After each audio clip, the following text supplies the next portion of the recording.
안녕하세요. 오늘은 모발 검사와 모발 검사의 필요성, 또 그에 따르는 영양 공급에 대한 아토피와 연관성에 대한 설명을 드리도록 하겠습니다. 완정에서 회원들이 모발 검사를 했을 때 거의 대부분 결과는 비슷하게 나타납니다. 아연, 셀레늄, 인 이런 것들이 부족하게 나타나고요. 중금속은 거의 대부분 알루미늄이 높게 나오는 편입니다.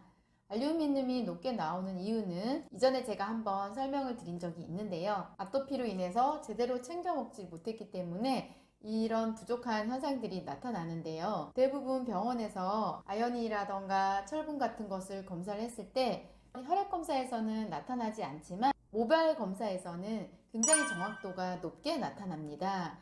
질환이 있어서 검사를 했는데 혈액에서는 정상인데 모발에서는 부정상적으로 나와서 그것을 개선했을 때 그 질환의 문제가 해결되는 경우들이 간혹 있고요. 그런 방법으로 치료하는 병원도 있습니다. 그런 영양요법은 보험도 되지 않고 해서 고가의 영양요법으로 치료 방법으로 알려져 있는데요. 완정에서는 모발 검사를 처음부터 다 하지는 않습니다. 완정에서 모발 검사하는 대상자는 완정 관리를 하다가 아토피가 많이 호전이 됐지만 어느 순간부터 좀 더디게 진행이 되거나 지지부진하고 오래 시간을 끌게 되는 경우에 제가 모발 검사를 권장을 하게 되는데요. 그렇게 검사를 했을 때 역시나 완정을 만나기 이전부터 장기간 음식을 제한하고 또 아토피에 대한 관리를 해왔다 보니까 영양적으로 부족한 경우들이 많이 있습니다. 그렇게 꼭 필요한 경우 제가 검사를 권장을 하고 그 검사 결과에 따라서 그분에 맞게 필요한 영양소만 또 알레르기 반응이 일어나지 않는 안전한 영양소만을 공급하게 되는데요. 영양이 추가되고 난 뒤부터 급격하게 피부가 호전이 되면서 지지부진하던 것들이 빠르게 변화하게 되는 결과가 나타납니다. 그런데 간혹 이렇게 영양을 공급했음에도 딱히 이전과 달리 별 변화가 나타나지 않는 경우가 있는데요.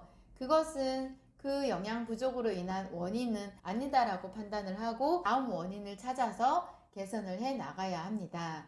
그래서 영양 부족은 아토피가 나타나는 수많은 원인 중에 하나일 수는 있으나 절대적인 원인이 될 수는 없습니다. 그러나 반드시 개선은 해주어야 될 문제이기 때문에 필요한 경우에 모발 검사를 권장을 하고 진행하게 되는데 모발 검사를 권장하고 진행하게 되는 확률은 거의 5% 안에 들어갑니다.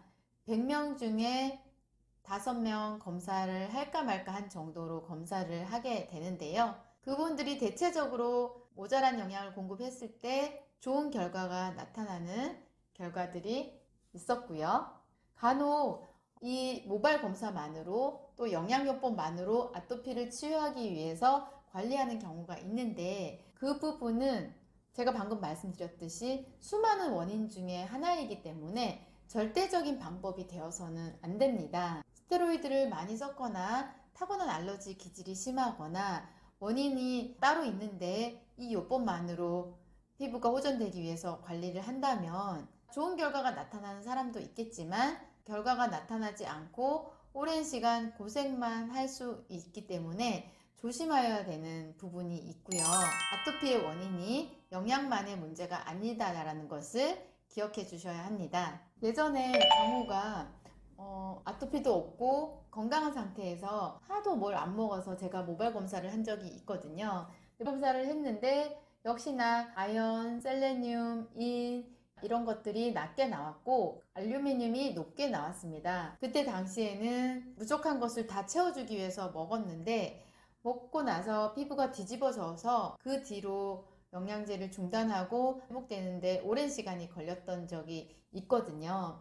그때부터 저는 모발 검사 후에 부족한 영양소를 아무거나 함부로 권하지는 않고 저희가 테스트한 이후에 안전하다고 판단되는 영양소만 기존에 먹던 식품에서 부족한 영양소만 채워서 그 관리를 진행하고 있습니다. 그렇게 했을 때 피부가 뒤집어지는 문제가 생기지 않고 지금은 그 아이마다 맞는 영양제를 선별해서 알레르기를 일으키지 않는 안전한 영양소로 공급을 하면서 관리를 진행하고 있고요. 그 영양제는 케이스 바이 케이스로 각 사람마다 아이마다 꼭 필요한 것만 공급을 하면서 진행을 했을 때 좋은 결과들이 현재 나타나고 있고요. 제가 오늘 모발 검사를 강의를 하게 된 이유가 모발 검사를 하게 되면 반드시 권장하는 영양소에 비타민C가 함께 나옵니다. 사실 비타민C는 천연을 찾아보기가 굉장히 힘들고 거의 정으로 되어 있거나 첨가물이 함유된 인공 합성 비타민C가 대부분인데요. 그 와중에도 좀 더 안전하고 좀 더 좋은 비타민C를 선별해서 드시기를 권장하기 위해서 오늘 강의가 시작이 됐는데 다음 시간에는 비타민C에 대해서 강의를 드리도록 하겠습니다. 그럼 다음 시간에 뵙겠습니다. 감사합니다.